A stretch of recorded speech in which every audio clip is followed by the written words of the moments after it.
অস্ত্রসহ 4 দুষ্কৃতীকে গ্রেপ্তার করল মানিকচক থানার পুলিশ। গোপন সূত্রের খবর, নিমতলী এলাকা থেকে ডাকাত দলের 4 জন সদস্যকে গ্রেপ্তার করে পুলিশ। পুলিশ সূত্রে জানা গেছে, ধৃতরা হলেন মাহমুদ আলী, চাঁচল থানা এলাকার বাসিন্দা, গণেশ মণ্ডল, ভূতনিথাল এলাকার বাসিন্দা, অন্য 2 জন শেখর মণ্ডল ও সাদেক আলী, মানিকচক থানা এলাকার বাসিন্দা। ধৃতদের কাছ থেকে পুলিশ উদ্ধার করেছে একটি হাসুয়া, 2টি ভোজালি, একটি লোহার রড, একটি দড়ি ও একটি বড় বস্তা।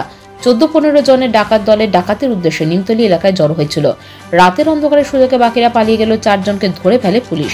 রবিবার ধৃত 4 জনকে মালদা জেলা আদালতে পাঠিয়ে তদন্ত চালাচ্ছে পুলিশ।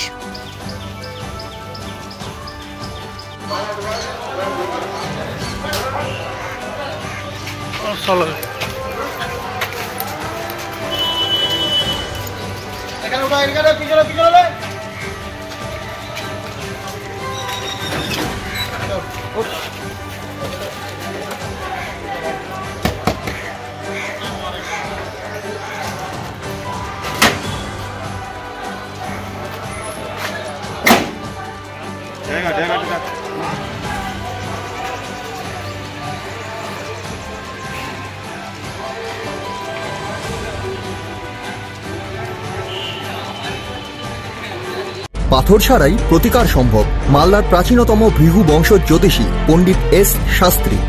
দাম্পত্য সমস্যা, বিবাহে বাধা, ব্যবসায় অবনতি, পরীক্ষায় অকৃতকার্যতা, ভাগ্য গণনা, কোষ্ঠী বিচার, ঠিকুচি গোষ্ঠী এবং মৃত্যু ছাড়া সকল সমস্যার সমাধানের জন্য যোগাযোগ করুন জগদম্বা জ্যোতিষ কেন্দ্র, বিবেকানন্দ স্কুলের পাশে, মালদা। মোবাইল 09733027832 অথবা 09332056956।